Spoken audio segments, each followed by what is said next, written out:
Johannesburg for this, the first of a two-test series, if you can call two tests a series, between the host South Africa and the visitors New Zealand. Pictures there of Stephen Fleming, no longer captain of New Zealand, having led his country for so many years with great skill, I might add. South Africa, Smith, Gibbs, Amler at 3, Cullis at 4, Prince at 5, de Villiers at 6, and then Boucher, the wicket-keeper batsman, at number 7. Then the bowlers, the same team that beat Pakistan in Pakistan. New Zealand, slightly different looking lineup coming. Perhaps Fleming, Styrus, Taylor, Oram, McCullum, Vittori, Bond, O'Brien and Martin. Next to me, former New Zealand fast bowler Danny Morrison. Danny, always a problem, isn't there, with New Zealand right up front? They seem to have tried a lot of different, if you like, what's the word I'm trying to think of? Too many different players. By the way, welcome to South Africa. Morning, Robin. Yeah, morning all. It's a big test here for New Zealand, no doubt about it. The toss didn't go their way.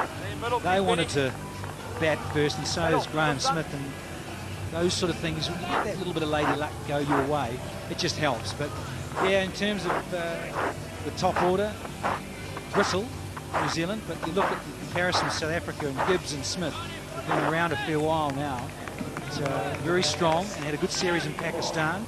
So all in readiness now with Bond, who is a key for me, Robin, really is.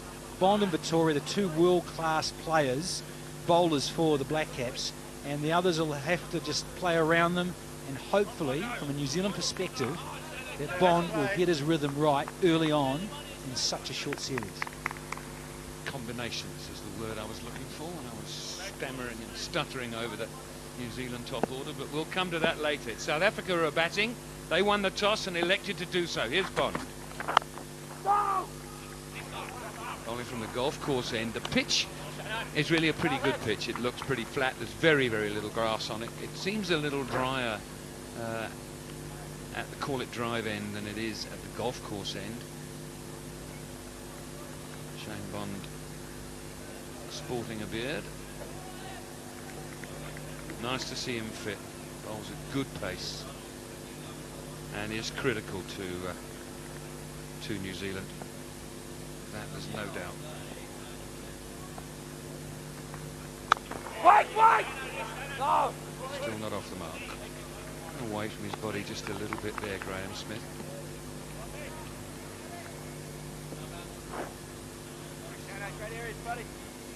'57 Test matches. This is 57th. 4,500 runs at a healthy average of 47. Off the mark now.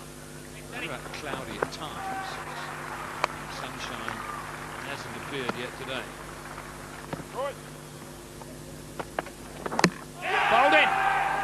Off the inside edge, so Smith goes. Martin strikes in his first over. What a start for New Zealand. Sure is, and he's got out to Chris Martin before in New Zealand. I think back to 2004 in a similar way. And just, well, he tried to leave it alone at the last split second, then wanted to play it and was in two minds, and that has cost the South African skipper dearly. He goes for one, South Africa 1 for 1.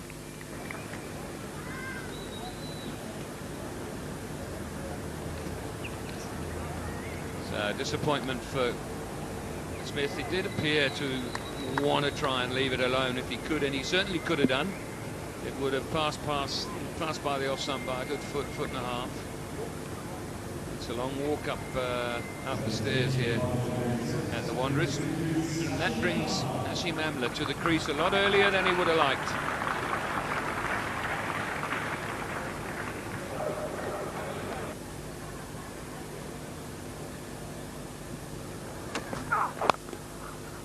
Well, what an extraordinary shot.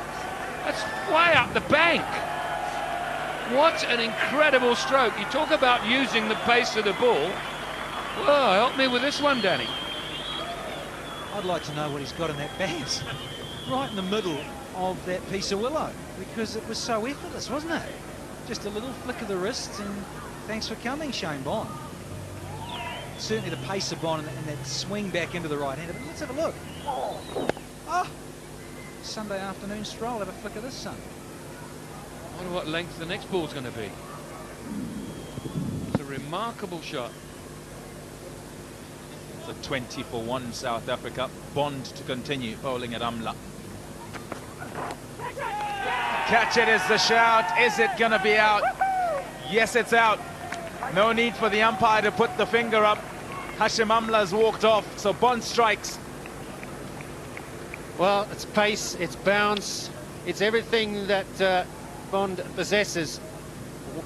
Wasn't really all that short.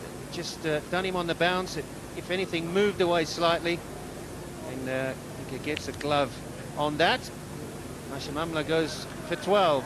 South Africa 20 now for 2.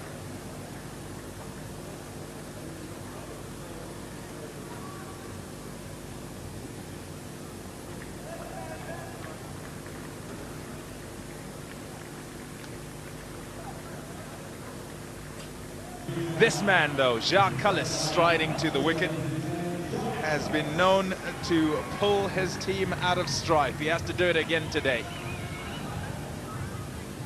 Yeah, he's going to have to bat well. There's no doubt that this man has got to stick it out until lunch or more.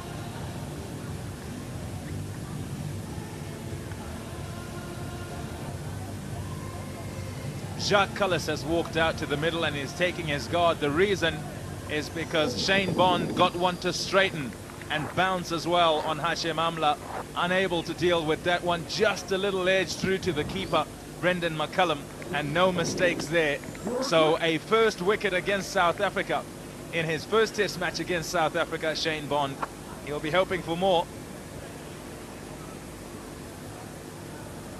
High class test bowling this.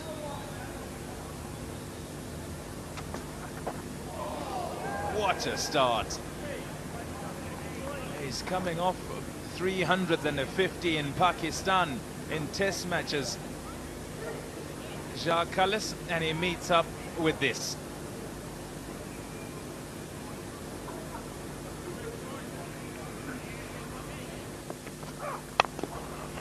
Shot. Too full. Too wide of the stumps as well. And Herschel Gibbs likes it there. He's got it through cover again for 4. Just starting to getting his timing right, Gibbs. Shake of the head from Bond and over pitched. And it worked nicely through extra cover for 4. The seam scrambled once again, trying to get it to go straight on rather than into the right-hander.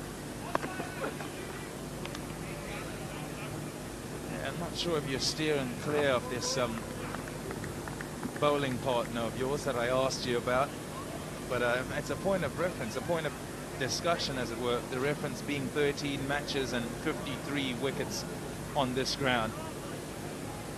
For me, there's no doubt in my mind that, for a start, I thought Sean was going to play in the home series anyway.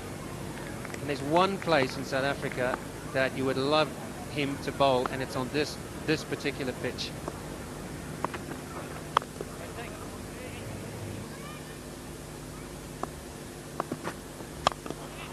That's 4. No one need run after that.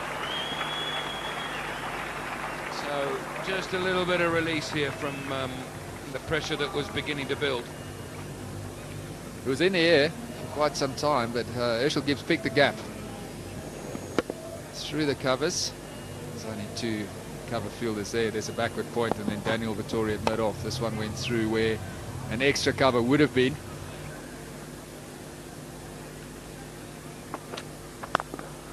It's a good stroke.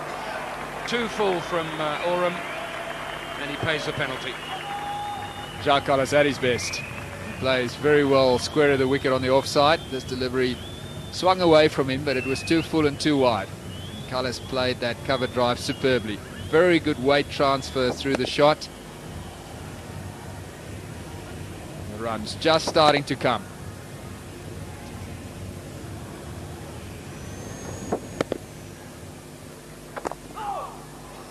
In swing and good timing. Goodness me, that's raced off the middle of the bat. 1 minute it looked as if the bowler had Cullis in trouble. Next minute it's hit the boundary. Oram looking for that LBW again, and it wasn't a bad effort. He went wide of the crease, the ball swung in, and swung in late. But Jacques Cullis kept his balance. That was the important thing, and kept his head up for long enough. And he timed that through square leg quite beautifully.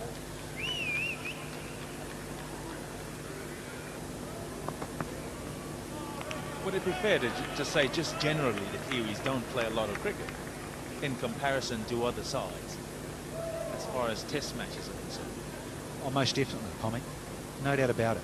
In terms of series where New Zealand really only ever played 3-match series, and now it's been shortened to 2, like this one. That was a 2-match series against Sri Lanka and New Zealand late last year.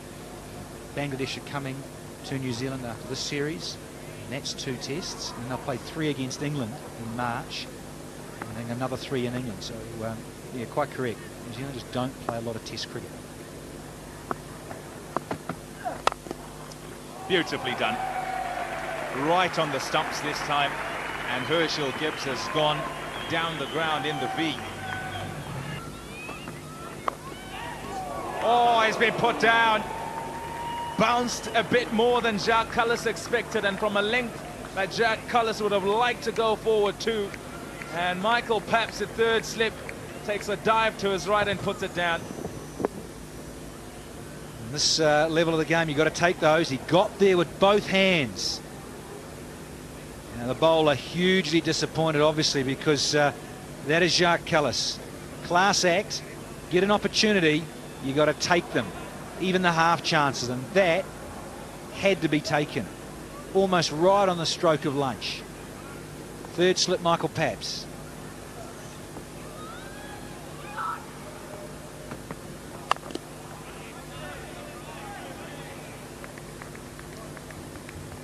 It's a good delivery.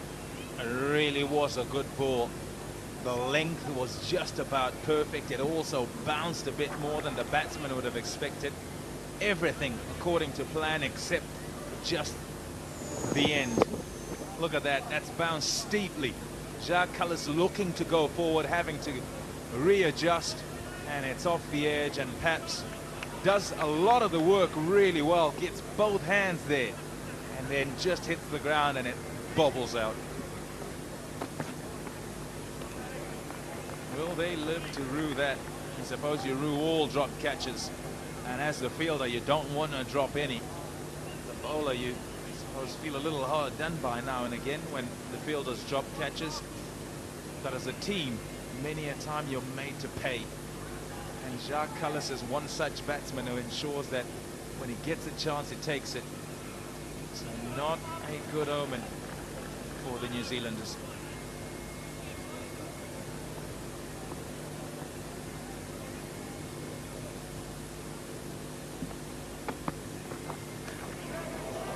Up in the air and over the keeper, looking to play the pull shot. That time Jacques Cullis not where he intended, but over the boundary.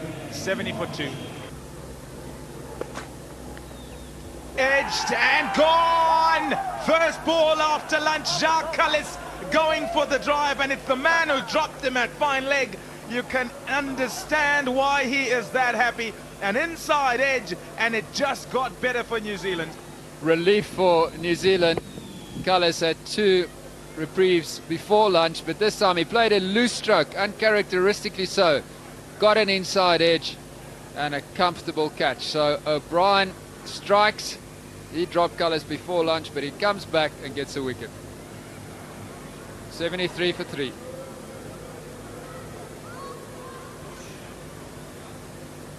Oh, not the greatest of starts. He'd been given the opportunities. Jacques Cullis 23 and 27, as I said, and the New Zealanders would have been in the change room at lunchtime thinking, goodness, what have we done to ourselves?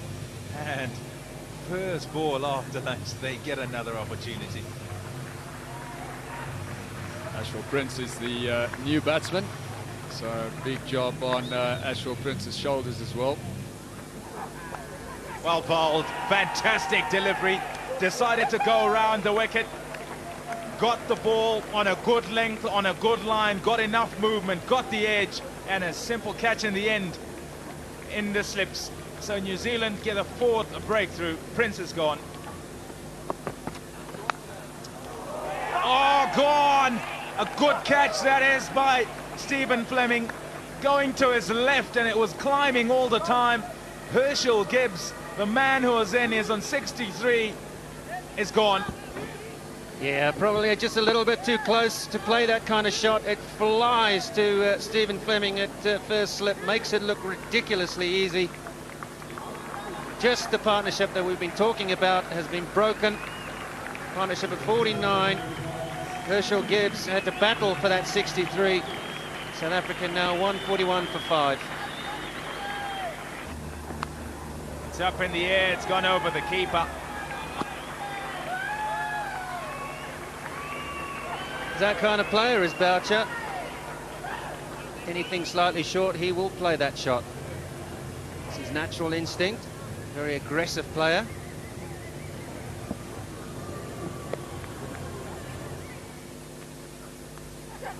Got him! Outside edge, pitched it right up, and Andre Nel maybe expecting a short one. Didn't move the feet, just swung the bat and a little edge to the keeper. 7 down, South Africa.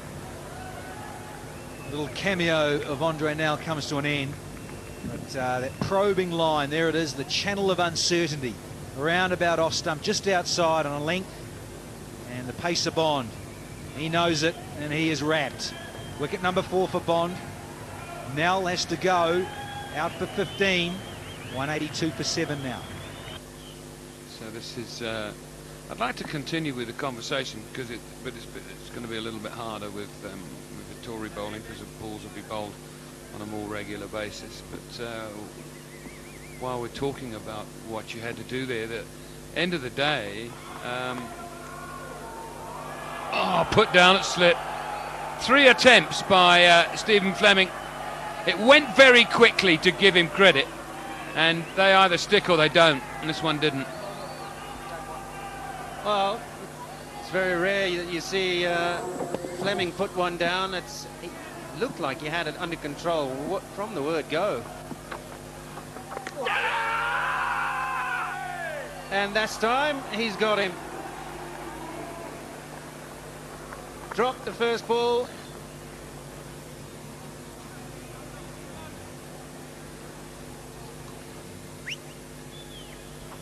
Bit of a quicker ball, and it's rushed through, and that looked like it was LBW. Wasn't quite sure what it was called. LBW. And there you go. Harris doesn't believe the umpire. You got to go. He's gone for that a long way up in the air. It's not gone where it's intended. The catch is taken. It's an easy one. Michael Paps is the catch up. So 9 down, South Africa. This is a big wicket for New Zealand. That's the one they wanted.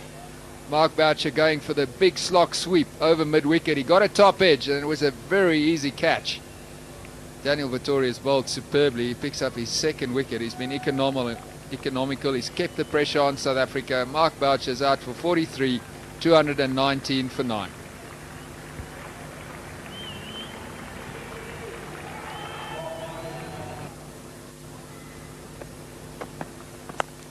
He's had a go at that, and he's got it right at the screws. It's on the embankment. What a shot! This was a great shot. It was a short pitch delivery by Martin, who's had a good day with the ball, but Dal Steyn latched onto this hook shot, and it went miles. Goodness me. He practices after trying to play it off the first ball, and he thought, oh, what you do about nothing, really, practicing the wrong shot. And he's gone again, and this time, have a look at that. That's ultra motion for you, right out at. He's had a go at that, and he's got it right at the screws. It's on the embankment. What a shot! This was a great shot. It was a short pitch delivery by Martin, who's had a good day with the ball, but Dal Steyn latched onto this hook shot, and it went miles. Goodness me. He practices after trying to play it off the first ball, and I thought, oh, what you do about nothing, really practicing the wrong shot. And he's gone again, and this time, have a look at that. That's ultra motion for you, right out the middle of the bat. And believe me, he's going to try again. Got him. He's gone. One too many. Dalstein is out for 13. The lights are on. Let's look at the scorecard. Gibbs, the man to get in and get to 63, and then he got out. But really, the story of the day is that no one able to carry on after their start. I look at the partnerships. Not too many to speak of. That's been the problem. New Zealand openers on their way out to face potentially 13 overs, which is what's left of the day's play. And 10 o'clock this morning, when Graham Smith won the toss, I don't think, and Danny must be a very pleased man, I think New Zealand have done everything that could have been asked of them.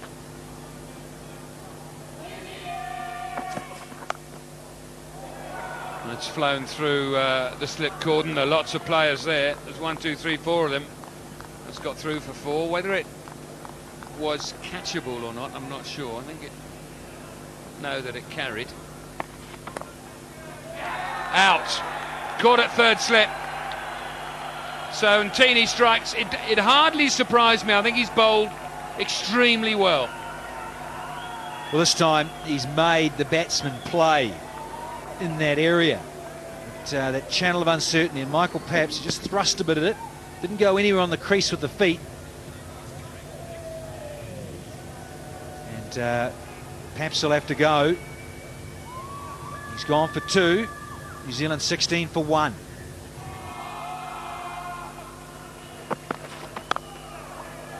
We gave that some clatter. Just got width and hit at it. Almost a one-day shot in a lot of ways, but certainly middled it. He's gone again. So he's just showing, he's just saying, if you're going to bowl it out there and across me, I'm going to hit at it, and I'm going to hit at it hard. If I nick it, it's going to take some catching. If I middle it... Well, he's got that. All the shots.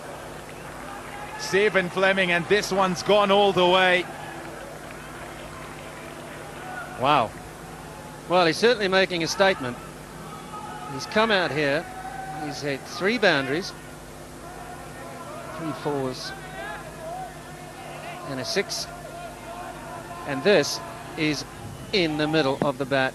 He just casually just spins around and watches it all the way.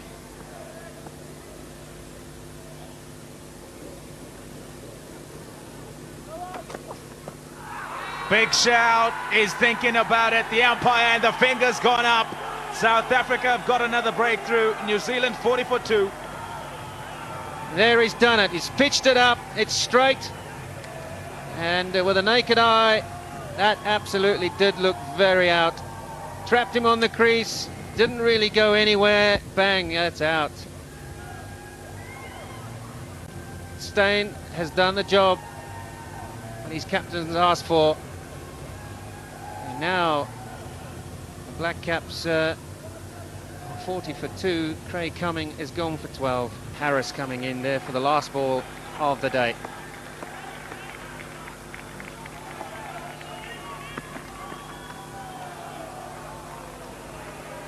Outside the off stump once again, left well alone, and that brings a close proceedings for day 1.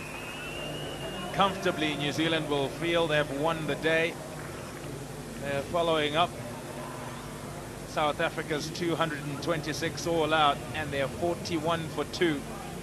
So there's a look at the match summary. 226 South Africa having won the toss and decided to bat first. New Zealand in reply, 41 for 2, 185 behind. See you tomorrow. Between the New Zealand batsmen making their way to the wicket. On the left, Shane Bond came in as night watchman last night, and on the right, or nearest to you if you like, Stephen Fleming, the former captain. And they are obviously playing against South Africa, who were bowled out for 226 on an overcast day yesterday, having won the toss and elected to bat on a pretty good-looking pitch. Let me tell you, the pitch is looking even better today, although the cracks have widened just a little bit. And as the New Zealand batsmen would have got up this morning and opened their curtains, they would have said, looking at this clear blue sky, what a nice day to bat. Stephen Fleming played some flamboyant shots, 22 not out of just 16 balls last night. Any width afforded him, he made sure he climbed into it. So New Zealand in the driving seat at the end of day one. With me, former New Zealand Test player and fast bowler Danny Morrison. The boys, your boys must have slept pretty well last night. Morning, Robin. Morning, all. And so did you and I. It was just a lovely little evening at the Wanderers Club, I have to say, here in Johannesburg. It's quite right. Beautiful day, beautiful conditions to bat first in terms of day one. And then they just blew it, I think. A little bit overcast and gloomy, sure. But it didn't swing around prodigiously. And Graham Smith won the toss and did what he wanted to do. Hasn't got enough runs on the board batting first, we know that. And you rightly point out, Robin, not too many clouds about here. Johannesburg, really batting, good conditions. A lot of responsibility, there's no doubt about that. A good delivery first up, on a length, just on and around off stump. Steyn has the ability to bring the ball back into the left hand. In fact, I recall when New Zealand toured here last, he played for South Africa A and was responsible for getting Fleming out LBW, which Fleming will be aware of, i.e. that he can swing the ball away from right-handers into left, which makes leaving the ball alone a little bit more difficult for Fleming. Yes, the swing I was talking about, but it was always too straight, so therefore going down leg side.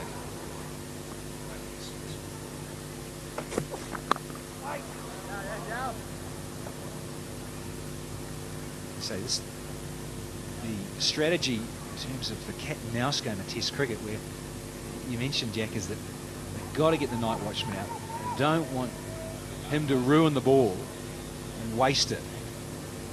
Actually, Steyn yesterday, last night, from bowling from the golf course, and they had to flatten out the footmarks. And even you see there in the ultra slow-mo, just the jarring that goes through for a quick bowler when he plants his foot, the front planting foot. Just don't want real uneven hollow. That does happen. Beautiful piece of bowling, really is. Smart stuff from Steyn. Got the Yorker in again, and Bond has to go. Swung the ball nicely, hasn't he? And he dug one out earlier on in the over, did Shane Bond, and he dug it out very well, but he couldn't do it twice in the same over. Perfect. Swinging Yorker, straight in the block hole, back goes the off stump. He did his job, mind you, although he only got one run. He's gone now, though, and New Zealand are 54 for 3.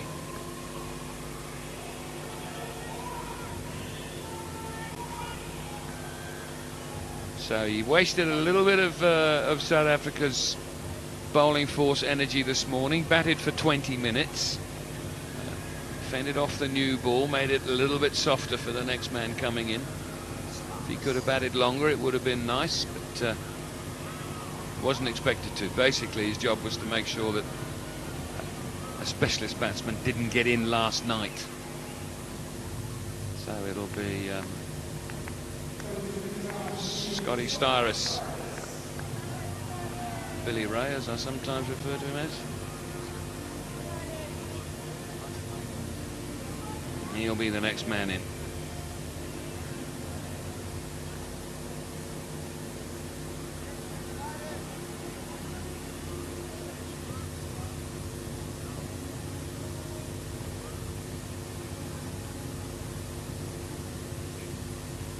Scotty Styrus, 32 years of age.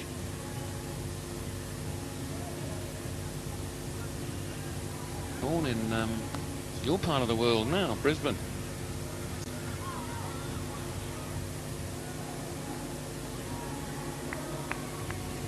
Good cricketer.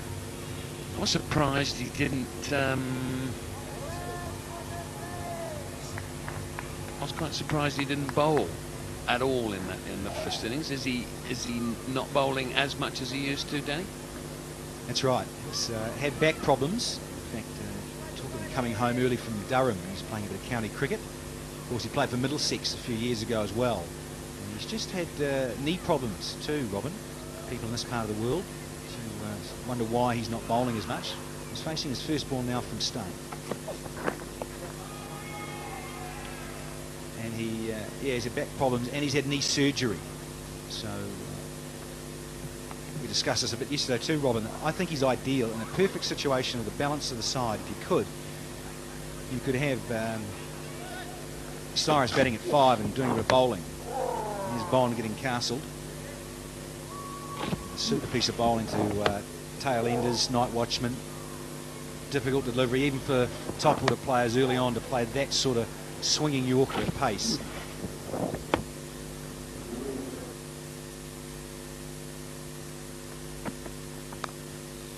Gone! Outside edge and pouched by A.B. de Villiers. South Africa get wicket number 4.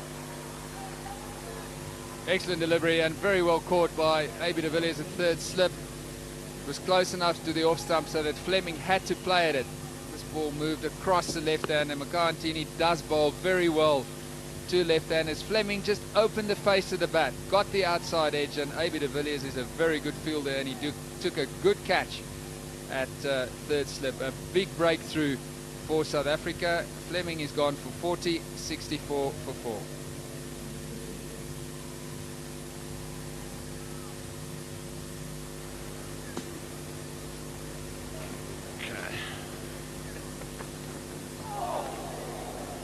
That was very nearly right on the money. He's played it very well, as Ross Taylor. That is as good as it gets in terms of a good bouncer. Taylor first went one way and then he saw, oops, he was in trouble, but played it well in the end. Got that head out the way, and Andre Nellis just telling him exactly where the next one's coming from. He's very hard on himself this morning, Andre Nell. He gets very uptight, especially when he's a bit too wide of off stump. Hold, good follow up.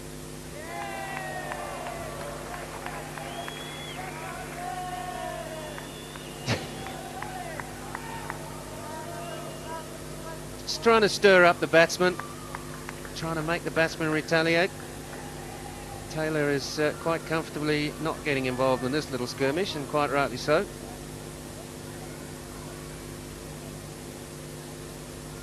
Now just getting a bit of aggression going, getting himself worked up. Oh, he's hit it straight through mid-off's legs. That's very irritating for the bowler. One thing getting hit for 4, but not when it's gone straight through a fielder. That won't please him. That'll work him up a bit more. 84. Yeah, there's not... I don't think there's much you can say about this apart from it's poor. He worked so hard the whole over. It's hit straight to the fielder and he misses it.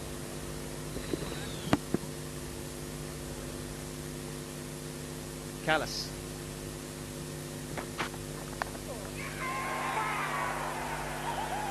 Beautiful bowling from Jacques Callis.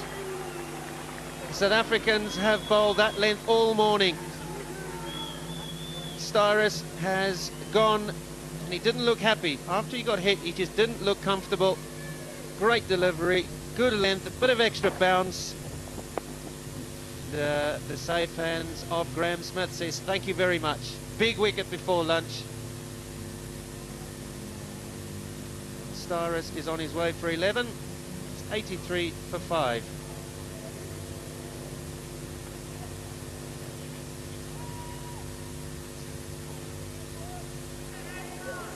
'84 for 5 off 33 overs. It's been a good morning for South Africa so far. Let's see if it can stay that way for them up until the lunch interval. And to take you there, Danny Morrison is with Kipper Vessels. Thank you very much, Robin. South Africa have had a very good first session this morning. They needed to bounce back strongly in this test match, and they've bowled well, they've fielded well, they've given absolutely nothing away. And they've made life tough for the New Zealand batsmen, Denny. Indeed, Kepler. So, listening to Robin Jackman waxing lyrical about how the South Africans have given nothing away and taken wickets, and no doubt about it, they've dominated this morning's session. The top order has been an ongoing problem for New Zealand. Is there anyone else in New Zealand who could perhaps do a job in that respect? Well, Fulton, big fella, Peter Fulton it is, he's having knee surgery, so that gave Vincent an opportunity to come back into the longer version game. He's not playing this test match, Lou Vincent. Jamie Howe, who's sort of around 25, 26, he's opened or batted 3. You think, you know, Fleming's not going to be around for much longer, so they'll look to Jamie Howe. He's a right-hander that, you know, he does play horizontal strokes. And just back to the back of the commentary box, Kepler, just chatting there with a few guys and just saying, in an ideal world, having Styrus at 5, and could you have Ross Taylor when he develops at 4? That'd be great. Still having Oram at 6, but then the problem there with Fleming finishing, and who's going to go 3? Could Peter Fulton do that? Maybe, maybe not. Thought of that. And then the pressure there with Jamie Howe. Should he get more runs and then feel comfortable at opening? He's a possibility. Paps has been dining out for Canterbury. Gone. That is a really good catch. The left-hander, the big guy, Jacob Oram, has to go. And South Africa, through Dale Steyn, has done the job again. Good bowling change by Graham Smith. Real trouble now for New Zealand. It was a good delivery. Jacob Oram had to play at it. Thick outside edge. And a good catch in the slips cordon as well. So South Africa, they're on fire in this first session. They're dominating the morning's play. He just angled the bat, just opened the face too much. And Cullis at second slip, hanging on to a good one. 84 New Zealand now for 6.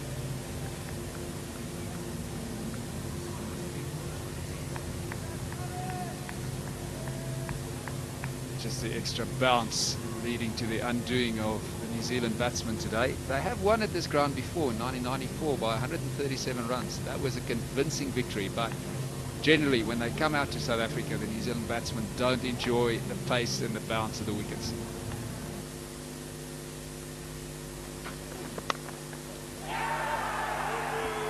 It's a poor stroke, it has to be said. It was short, it was wide, the shot was probably on.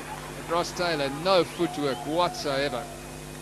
Got a top edge, went straight to Herschel Gibbs, and South Africa now totally dominating the morning's play. Banged in again.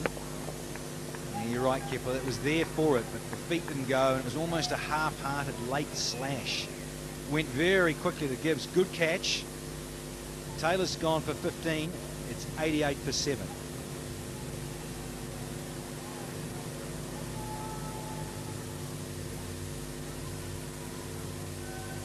Another wicket goes down, the end of Taylor. Cullis picks up his second. A good catch by Herschel Gibbs. New Zealand have scored just 47 runs this morning. 5 wickets have fallen, so it's been an excellent session for South Africa. That's an excellent shot. It would have been 4 runs had not Antini got something on it than the follow through. Beautifully struck straight back up to the bowler.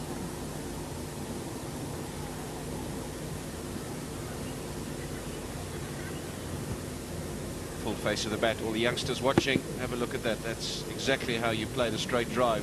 Elbow up, full face of the bat, and Tini just fingertips to it, which saved the boundary, a certain boundary.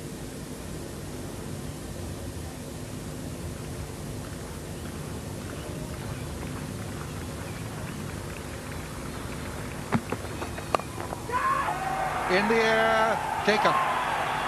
So a wicket in the first over. After lunch, New Zealand's woes continue. The captain goes undone by the bounce, trying to fend it off the body and lobbing a catch to mid-on. Another wicket for Antini. Daniel Vettori trying to play it 2 square, gets the leading edge. Very simple catch for Harris at mid-on, and New Zealand lose another wicket. just past the 100 mark. The captain, Daniel Vittori, he goes for 7. New Zealand now 102 for 8.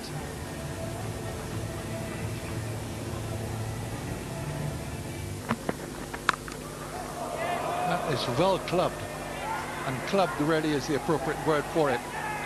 It's gone for 6. It's a quite astonishing shot, and I'm sure Mackay and Tini feels it. New Zealand batsmen have been ducking and diving. No one's really played the pull shot. It's Ian O'Brien, and it's off the front foot. He doesn't even rock back, and he's whacked it in front of square, right onto the embankment. Right against the run of play, showing some intent, Ian O'Brien. Type of approach yesterday we saw from Andre Nell, and it gained him 14 valuable runs when you look at the state of the scores. Now McCullum comes down, has a word with O'Brien. When you're swinging next time, hit it like how they did the previous one. So in baseball terminology, the first one would have been a home run. It wasn't a foul ball, it went in front of the foul line.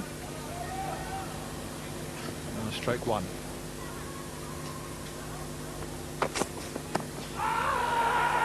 Now out, caught. I think caught. It sounded like 2 sounds. It sounded as if his bat onto pad, taken in the gully, finger raised. Was it leg before? Was it caught? I have an idea it was caught. Let's see if he did get an edge onto it. Well, maybe not. Maybe the edge after the ball will hit the front pad. We'll have to wait for the umpires. Yeah, I think this is LBW having a look-see at that. If we look at Hawkeye, just clips the top of middle stump. Good decision in the end by umpire Harper. I think he has got it right. Brendan McCullum has to go. He's gone for 9, and New Zealand now 118 for 9.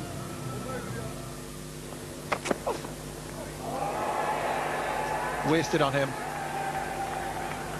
Saying just needs the delivery, which cleaned up Bond this morning. You feel that would clean up Martin as well. Leg before. Here, not caught. Top of the pad, no inside edge. And if there was an inside edge, the catch then rebounded from the pad and went to the slips. But correct decision by umpire Harper. Good one. Yeah, I think so. Having a look at that, and Brendan McCullum is not a tall man as well. Hit him on the knee roll. Good decision by umpire Harper. No complaints about that. Up in the air, this is going to be out, and is. Chris Martin departs without troubling the scorers, which has become a norm with him. And South Africa have cleaned up New Zealand. 118 all out New Zealand. And here's how it happened. Well, I suppose they'd say they took one more ball than necessary to remove Martin. He really is the genuine number 11 in the world of cricket. And just a lob on the onside. Steyn gets the wicket. Deserving figures for Steyn.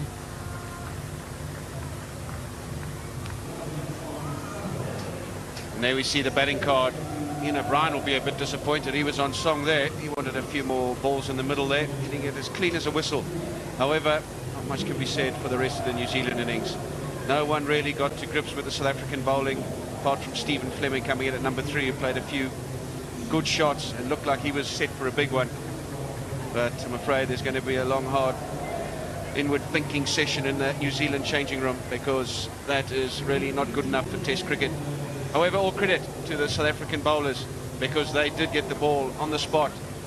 They just troubled the New Zealanders all the way through, and Dale Steyn there 5 for 34, and Tini 3 for 47, and Jacques Kallis just the 4 overs, 2 for 11. So really good bowling performance from South Africa. Herschel Gibbs got 63 in the first innings. That was the top score, and Graham Smith only got 1 in that first innings. Hopefully he will do better. Tony Cozier and Alistair Campbell are standing by in the commentary box. Thank you, Gareth. Change in comparison to the first innings. Bond switches ends. And it's Gibbs who's facing the first ball rather than the captain.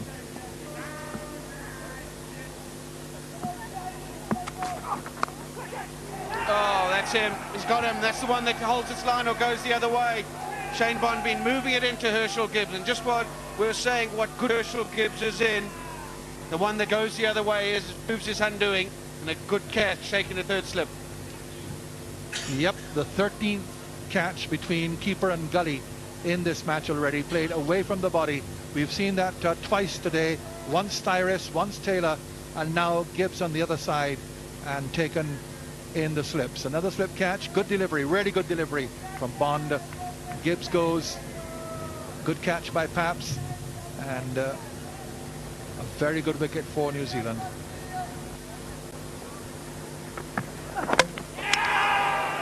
That's very good. That's a very good Yorker. It's clipped the base of off stump.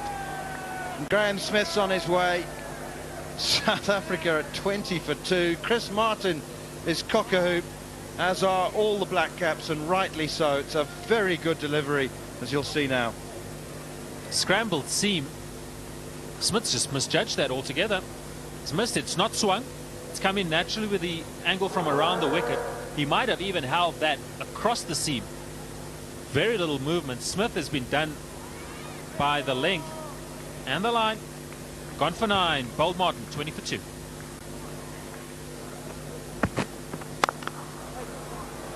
Shark for too much width. Ian O'Brien, and no matter what type of pitch you're bowling on, if you bowl in that area, from a batsman that's set like Hashim Amla, you're going to take your medicine. Well, they're trying to bowl outside off stump, but not long ups outside of off stump. That's just gently drifting away. Amla moves on to 64. He will cash in on those, no problem. No need to run. Posits it through backward point.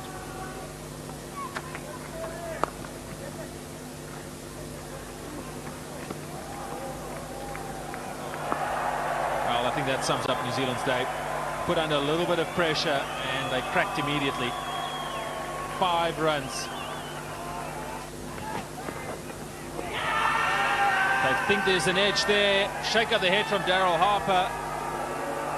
McCullum was convinced immediately as soon as it went into his gloves. He felt that there was an under edge.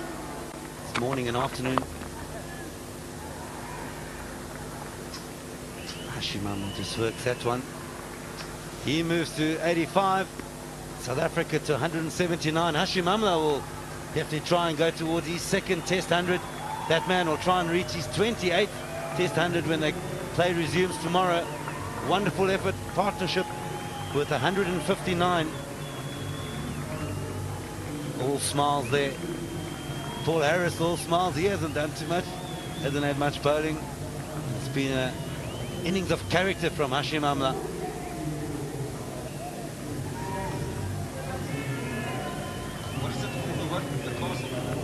So South Africa dismissed for 226. Welcome, Craig. Morning, Alistair. Morning to all the viewers out there. Another hot, sweltering day here in Johannesburg.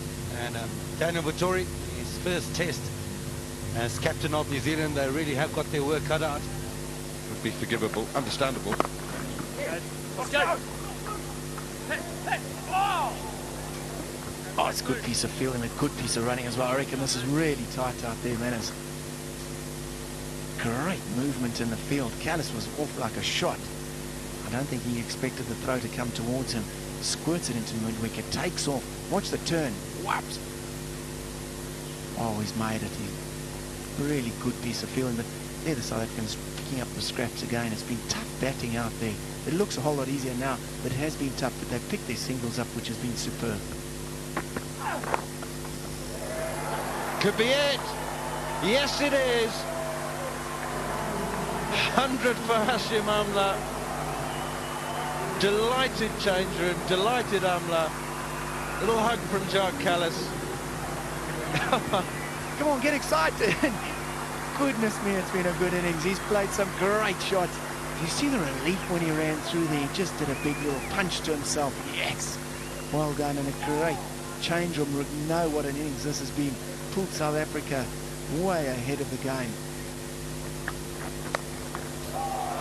Has he got this one away as well? He has the 2 men back. Fine leg, backward square, bang 4. Callis moves on. 150 for Jacques Callis. They're standing to him. He complained about the pitch in the first innings, but he's loving it now.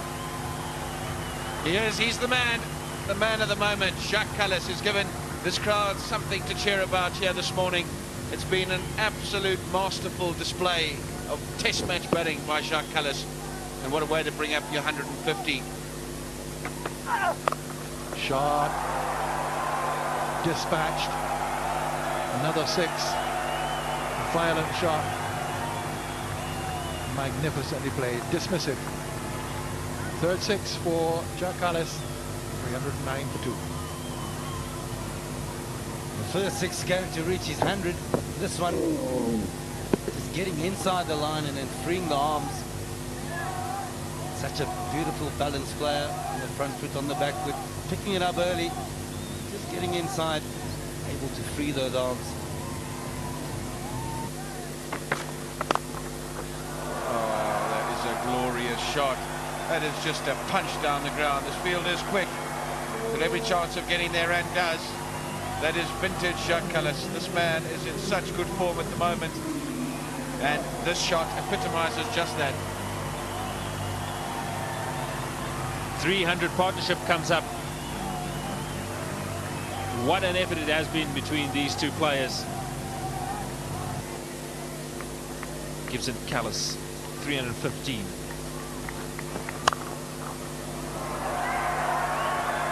And the pain continues for the Black Caps. A dark day for them indeed. 450 is the lead now. That is a magnificent shot. It's just when he gets in this sort of mood and just stands and delivers. And here it is, 189. I was happened to be on the receiving end of that in Bulawayo. Well, he played really well, and he could eclipse that, which will take us out of the record books for the wrong reasons. Jacques Kallis adds 4 more. It was the thought of a chance at backward point, but Alistair Campbell, you saw history then, you might see history now.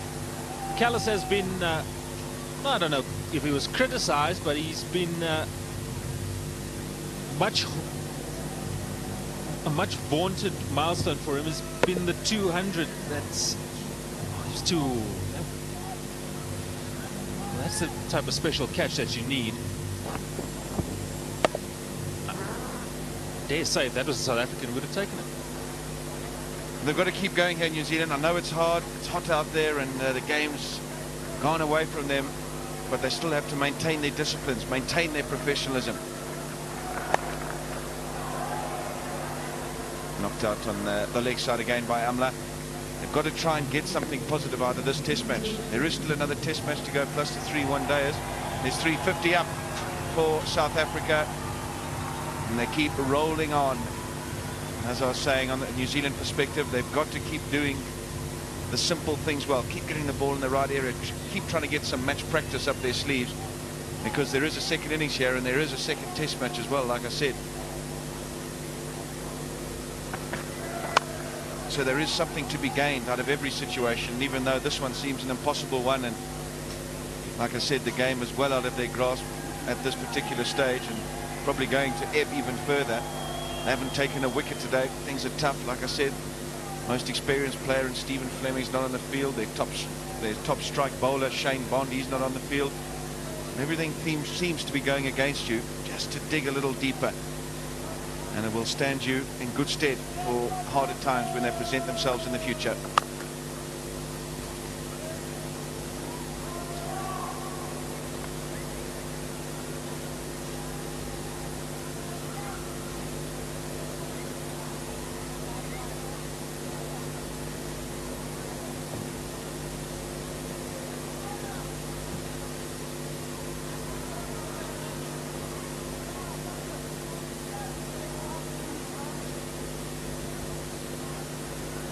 Crossbank is proving to be popular as usual. Right to your screen there. Got him. Oh, Jacques Kallis. That time he's missed it. Wow, how disappointing is that? I was just waiting for history to be made, and Kallis misses out on his highest ever score. What disappointment.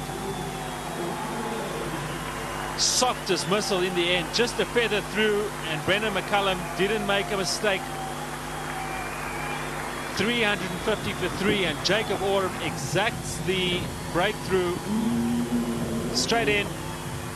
McCullum will be happy with that. Well batted, Jack Cullis. There he goes, Chuck Cullis, 186, a monumental innings. He departs. South Africa now 350 for 3.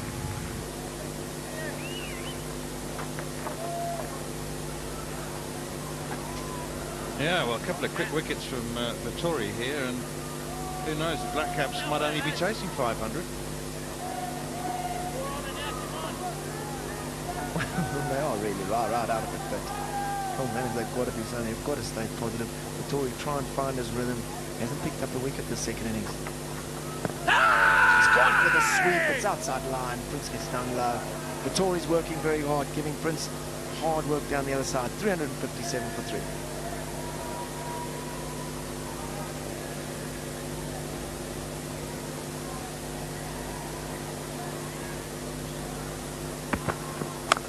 He reckons if it were him, we'll come back to that in a moment. That is a glorious shot.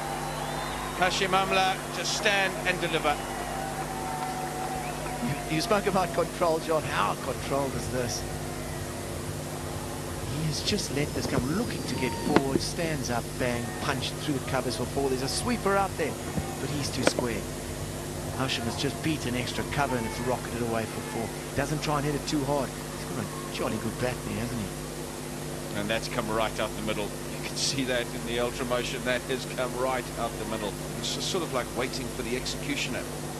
New Zealand waiting for Graham Smith to end their misery. And it has been a horrible day. Oh, is that a little glove? Could well have been a desperate dive by McCullum. Eludes him and the umpire leg buys. So must have just flicked the pad or the hip of Ashwell Prince. 400 up now for South Africa. That's a big milestone. Yeah, just off the thigh pad, just eludes the wicket-keeper McCullum. Doesn't matter how they come, that's 4 more. And the partnership, another half-century partnership. 52 now between Ashwell Prince and Hashim Amla. There's the ultra. Oh, just above the thigh pad maybe. Those hurt a little.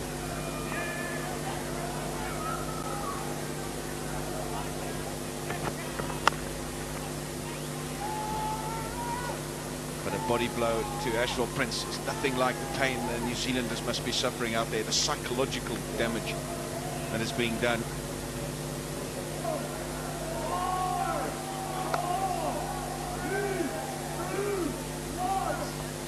So the crowd have been pretty patient. My beloved Newlands, I think the boos and the all sorts of things, sarcastic applause. I don't think you spent enough time outside, Craig. You realise how soundproof this commentary box is? I've heard a few very salty comments out there.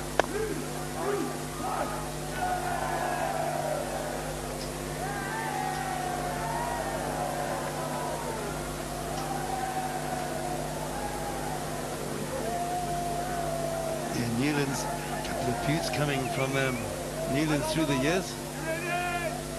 Maria, you think you're good for nothing. And there it is. Graham Smith says enough's enough. Enough of shouldering arms to part-time bowlers. And Hashim Amla has completed one of the finest innings of his career, if not the finest. Highest first-class score of 249 for the Nashua Dolphins, and that's a warming sight to see the New Zealanders congratulating Amla as he leads his partner Ashwell Prince off the field. Prince also joining in the applause. Hashim Amla, 176 not out. He's taken his career Test average from 25 to over 30, close to 31.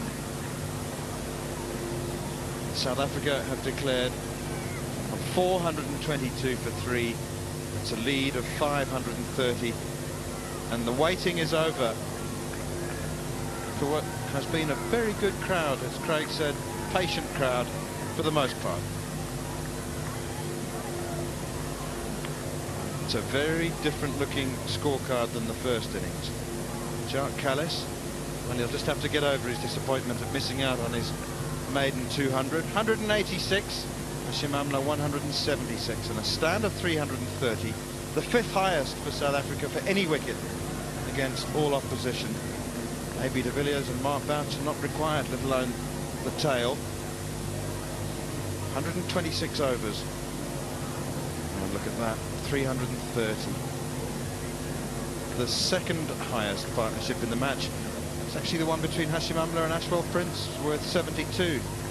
But 330. New Zealand has had no partnerships whatsoever in their first innings, and they're going to need a couple of massive ones. The top 3 bowlers each had a consolation wicket, but Shane Bond and Jacob Oram left the field injured. Chris Martin can be proud of those figures in difficult circumstances. Daniel Vettori as well, conceding just over 3 and over.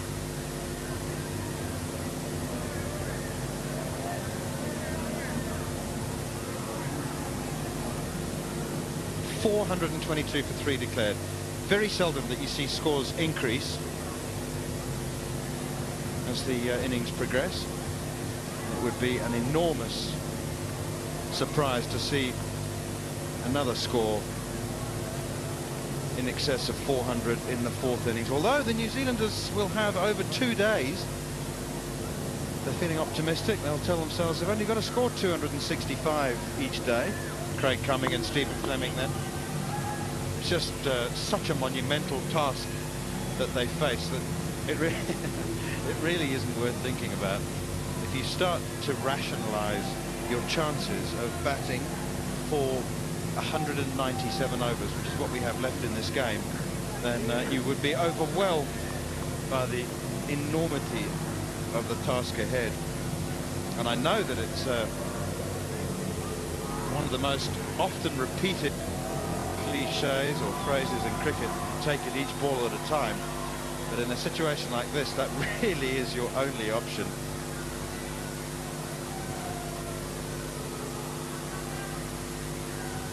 So, 197 overs.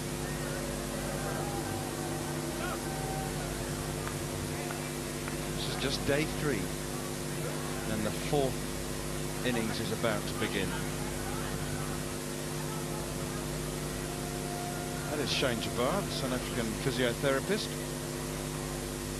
Not only physiotherapy, but I think he does boot studs too. Oh no, and tape it, yes. Well, it's a bit of tape on, a bit of split nail perhaps. Here's Steyn.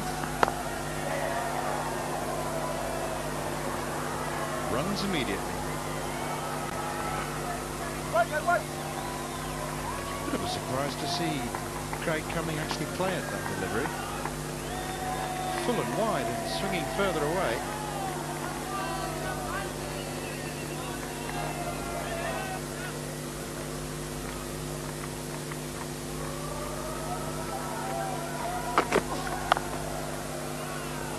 That's gone through.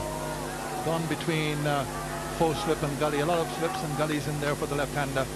But he's got it through between the faux slip and the gully for a boundary.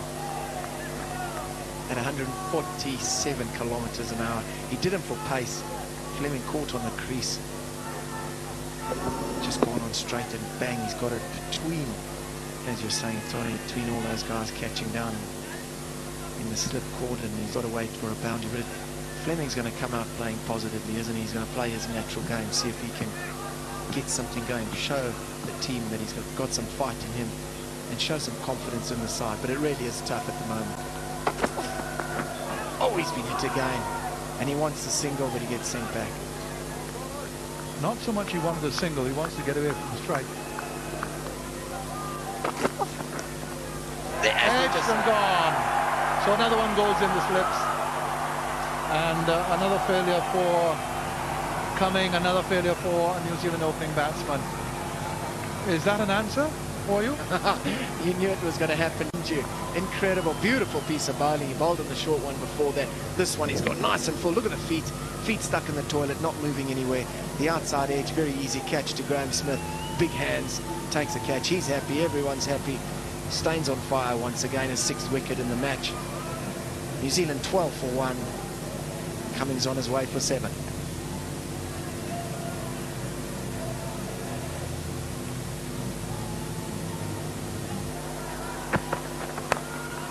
Nice shot. Off the hip, will go away towards the boundary and gets there. Nicely timed off the hip by Fleming. He's got fantastic timing as Fleming. Waited at the crease, let it come right onto him. Just got it down to square fine leg. A lot of runs. Well, that's it. As I said that, he does bowl in that area.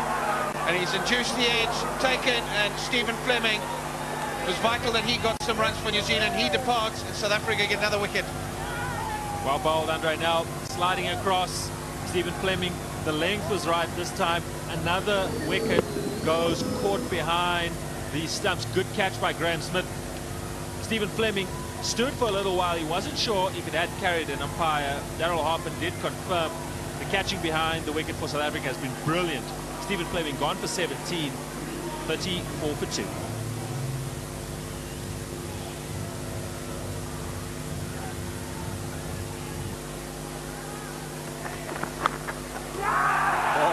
Now 2 in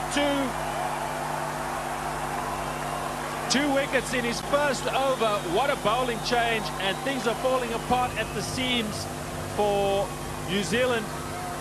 Going wrong very quickly. Genuine edge and an easy catch pouch there. Oh, got to leave that at the start of your innings. Callis takes it chest high, didn't have to move. Yeah, this is a horror story for New Zealand. 3 down now. Ross Taylor goes for 4, and New Zealand now 39 for 3.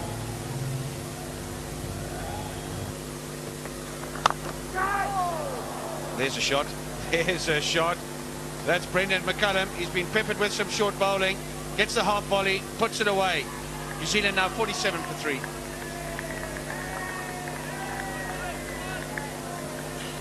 It's a genuine half volley. No danger there.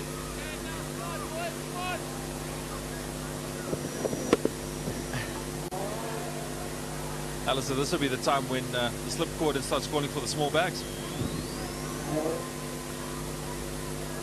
Batters won't need to be bringing their kit tomorrow. They can just bring some whites with them if they need to come on.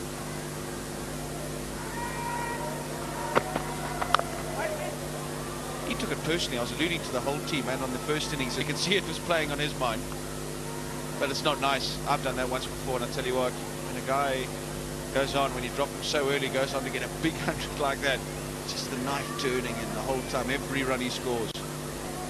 It's just especially when you're a wicket keeper as well. You know, you've got to keep everyone on their toes. Even though you drop, you can't go keep quiet and start sulking. So, last ball of the day. Kai Ntini to Scott Starris.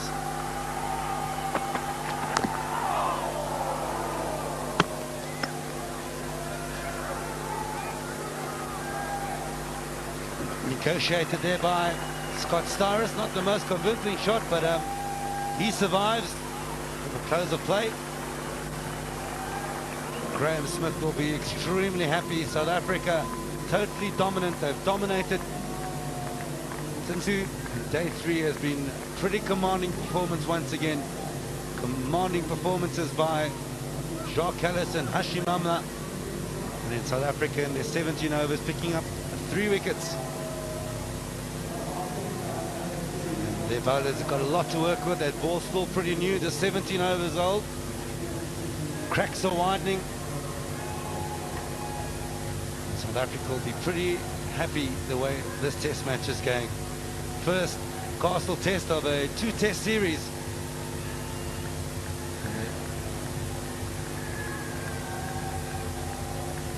So New Zealand in their second innings, struggling once again. It's been an uphill battle for the batsmen. Craig Cumming the first to go. Graham Smith taking 2 excellent catches, especially the second one there of the key wicket for South Africa. Stephen Fleming going for 17. Dale Steyn picked up the first wicket, and Andre Null 2 wickets in his first over. He was unlucky not to have a third. Unlucky not to have the third wicket of Brendan McCullum. It looked pretty plumb, but umpire Darryl Halper said no to that appeal. But New Zealand in all sorts of trouble.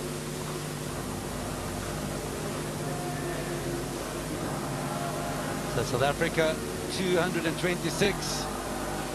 New Zealand dismissed for just 118. Dale Steyn the pick of the bowlers, and then a magnificent batting performance by South Africa in their second innings. 422.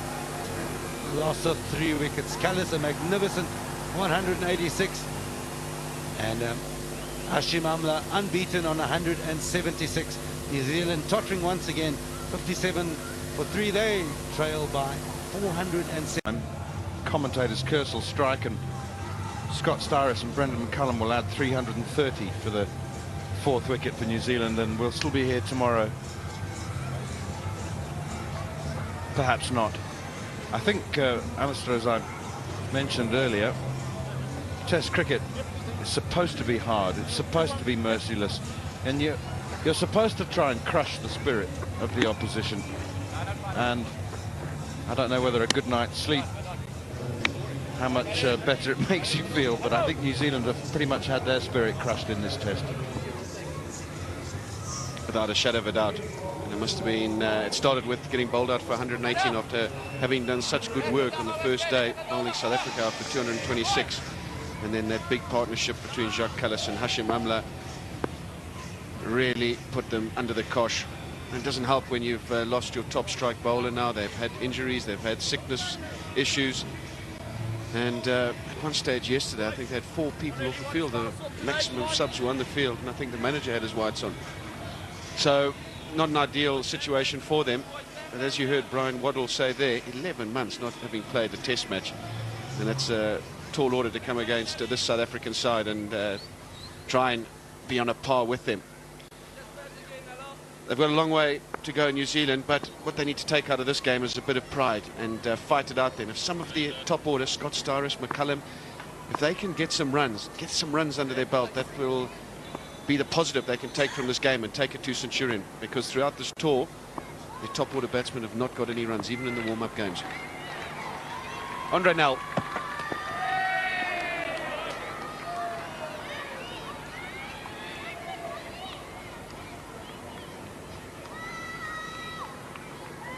Two things come to mind about New Zealand not playing a Test match for 11 months. What happened to the ICC's Future Tours program? It's supposed to keep everyone playing each other on a regular basis. The Indian team don't go 11 days without playing.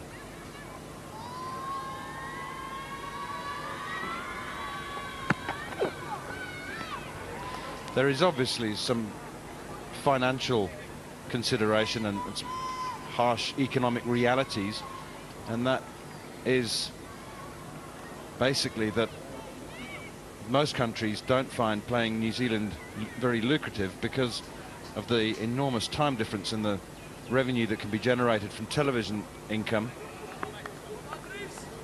It's in the middle of the night in New Zealand, so they don't tend to want to pay very much to the host broadcaster.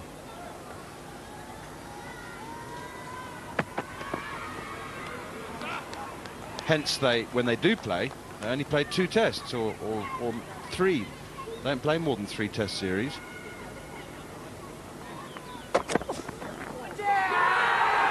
appeal. Oh, he's given him 2. It was certainly loud and confident. Up goes the finger. Scott Styris is not happy, and I think if we see a replay, we might see that that clipped the thigh pad, not the glove. You can always tell by a batsman's reaction. We have a look-see now.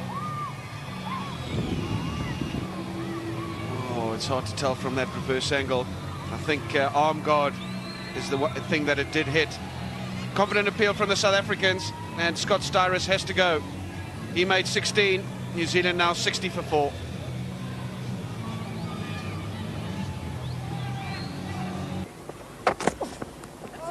Oh, he's hit him, and that was quick. Brendan McCullum, like we said, he is a feisty customer. He gets stuck in, and that's got to hurt.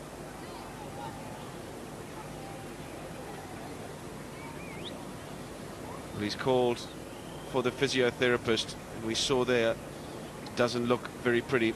There we have a look-see. He's gone to duck, and it's, oh my word. Oh, where's the forearm guard? Where's the arm guard? Why wouldn't you wear an arm guard? That's just what New Zealand need. Another injury. Shane Bond on his way back to New Zealand with an abdominal tear. Oh, Alistair can feel that from here. You see how far he is out of his crease? And let's have a look at that. It doesn't look very pretty. You can see the blue markings there already. It's swelling already, isn't it? And he's their wicket keeper as well. Why wouldn't he wear an arm guard? I mean, can it be that uncomfortable? Look, I think a pitch dictates what protective clothing you should wear, and obviously it's a preference for him that he doesn't want to wear them. But I think on this sort of deck against this sort of fast bowling, you definitely need to wear one of those. And he would know the reasons why he doesn't wear one. Doesn't seem much variable bounce. I just think he got in a bad position, Brendan McCullum. And on this sort of pitch, where the ball is of variable bounce and too paced, he's trying to get on the front foot. He's trying to dominate. And against this sort of fast bowling, you look at his face, he's shaking his head. This doesn't look very good. But this guy is putting a new dimension to that.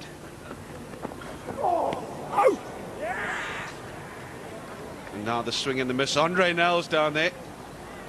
He wants eye contact. He wants to have a word. But I tell you what, opposed to just standing in your crease and taking the blows, this is turning it into quite an exciting little session, because you've got aggression from Andre Nell. You've got Brendan McCullum, a feisty little customer. He's been hit once and he's walking down the wicket to the fast bowlers. At least he's trying something, I suppose. Nell's follow-through ended up with a warning from umpire Darryl Harper. Whoops. It hasn't gone according to plan, but Harper was calling Andre Nell, who of course ended up virtually in the batsman's crease, but it wasn't because of what he was saying or because he was threatening. It was because he was walking on the pitch.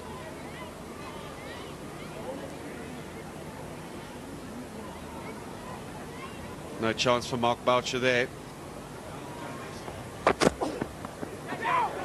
Just over the slips.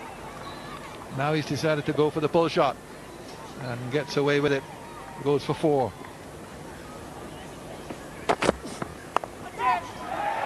Well, he's gone. That was inevitable. It was only a matter of time. A short ball has got him. He fends it off and it goes to gully. Comfortable catch for Herschel Gibbs. And having been worked over remorselessly by the South African fast bowlers today, Brendan McCullum's courageous innings inevitably ends with a short ball. It really came hard at McCullum, and he's just fended this one off. Really soft dismissal in the end. McCullum's furious with himself. He was starting to fight. He wanted to work hard. He wanted to show his intent out there, but in the end, he was gone with another short pitch delivery. He's on his way for 26. Caught Gibbs, Boltstein, it's 90 for 5.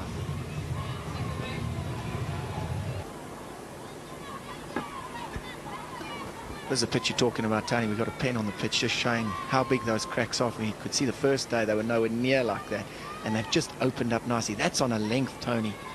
And so if it hits those cracks, something's going to happen. In between there, it is really rock hard. Those cracks just add some variable to you. Got him. Gone again short. He's tried to sway out the way. He's tried to keep his eye on it for as long as possible. He's a big guy, so he's a big target as well, but he's taken a blow. Andre Nell and those guys bowling 145 k's an hour are loving this, aren't they?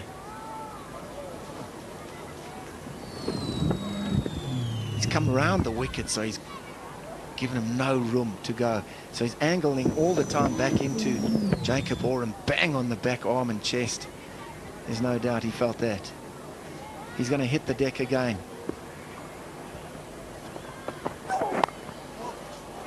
Flicked it away. Down to fine leg just for one.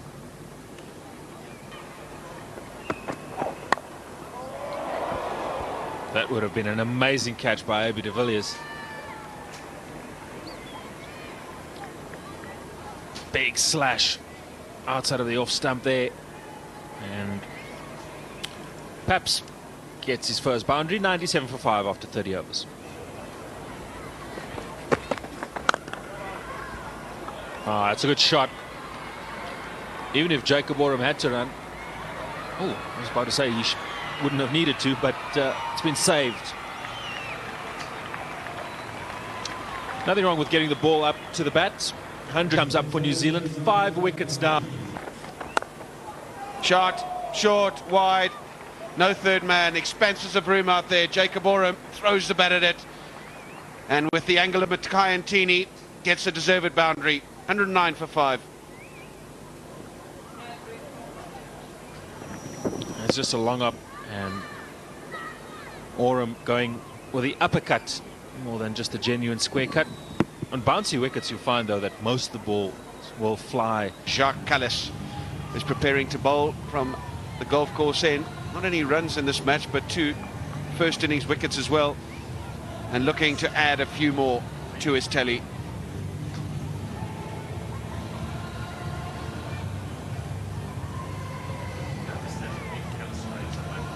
There we see his first innings stats: 4 overs, just the 4, and 2 for 11. And really put the skids under the New Zealand batting. 2 vital wickets. And here he is again. Can he wrap this up for South Africa?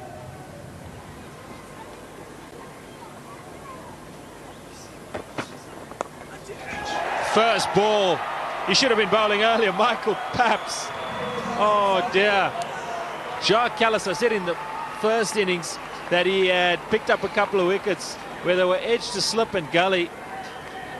Michael Paps, easy enough, gentle little bit of away movement, and by no means a loosener from Kallis. Genuine edge, shoulder of the bat. Thank you very much. 6 down for 109. New Zealand are on the slide. How much longer will we be here? Kallis triumphs.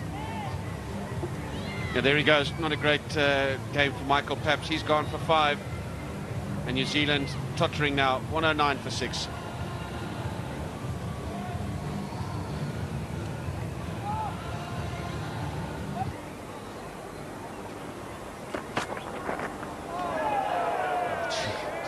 Almost 2 in 2 for Kallis there. The outswinger to the right-hander. And now the outswinger to the left-hander.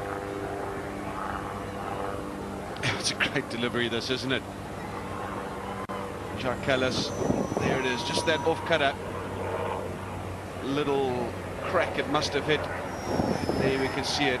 It's a real good delivery to get first up. Before Neil Johnson takes over. That is a great shot there from Jacob Oram, standing deep in his crease. Oh, that umpire, get a feeling it's 4 from the body language of Dale Steyn. Yes, umpire signals 4. Oh, well played, Jacob Oram. He's waited back there. Mackay is down on pace, 134 k's an hour. He's waited for it. The angles come into him, and he's helped himself to 4 runs. Positive intent shown there by Jacob Oram. Playing late and just waiting for it in the crease. It wasn't that short at all. He's got a good eye. Ball coming into the left-hander. He moves to 40 now. This partnership worth 32. Another expansive shot, this time on the offside.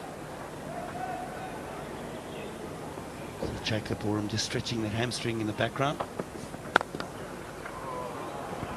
Boy, fantastic shot. He's punched us down the ground. That's going to be 4. Andre Nell's putting the big strides in. He's going to know he's not going to get there. It's got away for 4. Beautiful shot. Daniel Vettori waited for it. You're just speaking how accurate he has been. He's coming round the wicket to Vettori. Angle's always coming into Daniel Vittori, and he's just punched it nice and straight for a boundary. He's really come out here and been positive. He's faced 26 deliveries and he's picked up 22 runs. But it's just good timing there. Just shows his pitch is a good pitch. It's a tough pitch, but it's a good pitch. When the guys are bowling really quickly on it and the ball's bouncing or keeping a little low, it makes it really tough. Let's see the length. He comes in at Vittori now. He's gone short. Vittori's got down. Well played, Vittori. Get out of the way. Don't take a blow. Probably the last over before lunch, and maybe Graham Smith might just bring one or two fielders closer and maybe some attacking options. Not too sure if they will attack now, the New Zealand batsman.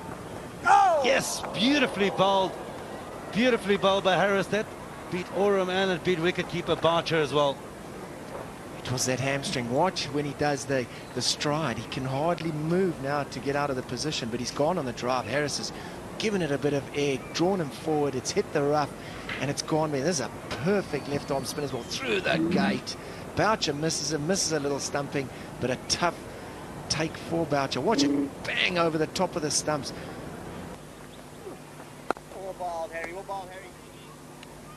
The game has changed a bit since... You'll probably have a couple of pills now, do you?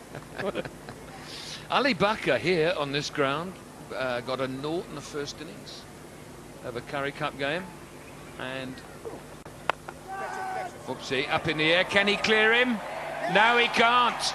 Oram goes. Good catch from Nell at deep mid-on, and the spinner's in business. Oh, it's good bowling from Harris. He was due for one, you felt. Out of that rough, going down the pitch and mistiming it completely. All Nell had to do was control himself, get himself in a good position to catch that. Gets it on the toe end of the bat, and Nell takes a good running catch. South Africa are ever so close to wrapping this up.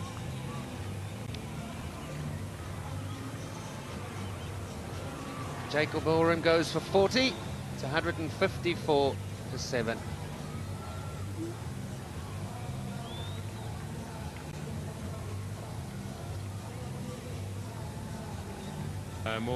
More problems for New Zealand, right down into the tail now.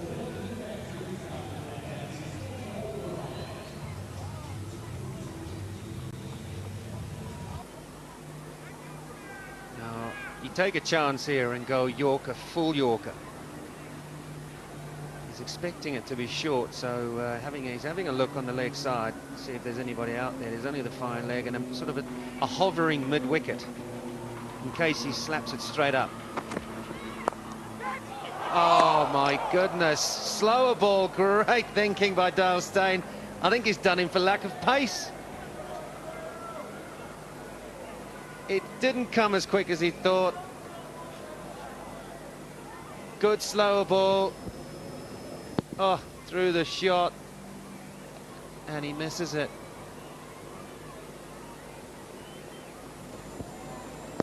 Did everything but finish it off.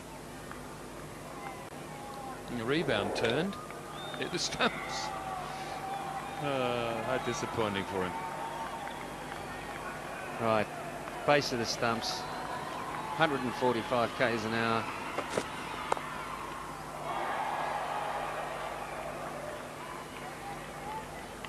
.158 for 7.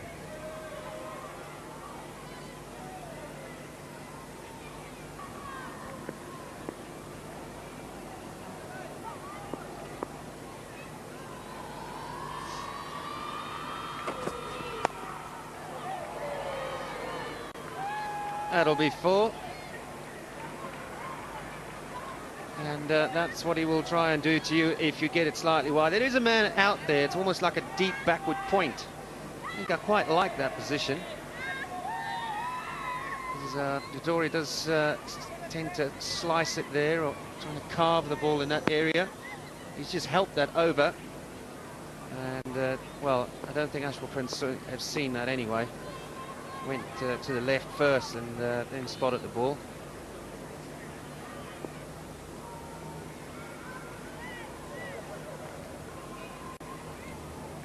Don't think Dale Steyn is talking about his nice pads.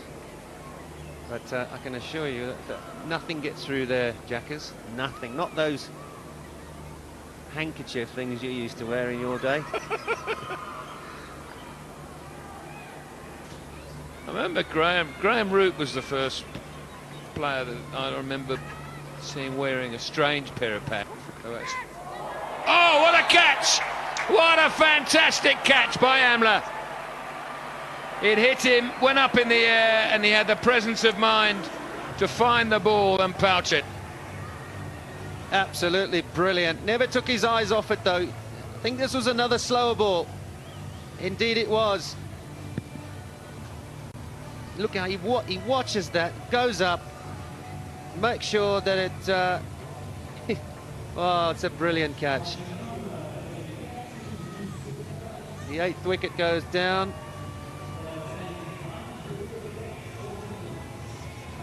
Oh, I'm not sure what's going on here now. I'll tell you what I think it might be. Did the ball hit the helmet? Did it hit Amla's helmet? I don't think it hit his helmet. If it did, it's not out.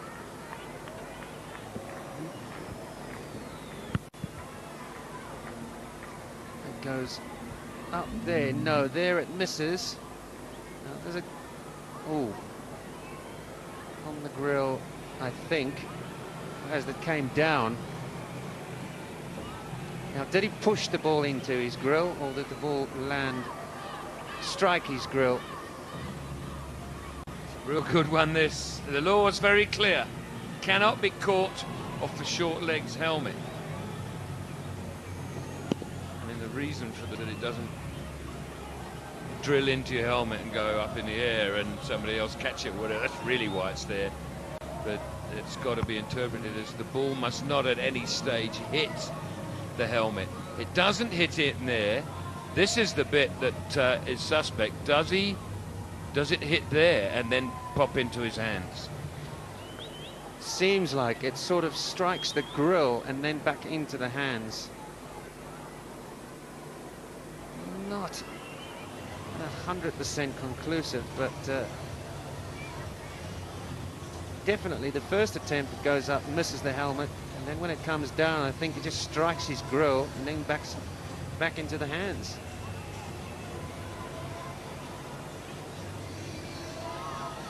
Interesting.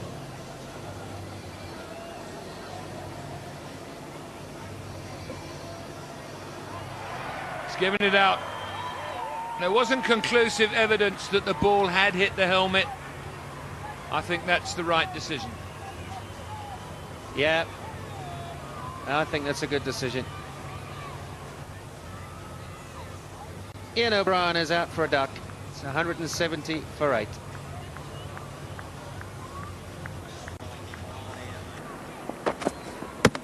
Gone. He's bowled him. That's the end of the test match, and Dale Steyn picks up his 10th wicket in the match. Wonderful delivery. Chris Martin, not the best of batsmen. We've spoken about his record, but Dale Steyn has been absolutely superb. Knocks over the timber and brings to an end a very Dale Steyn and for South Africa.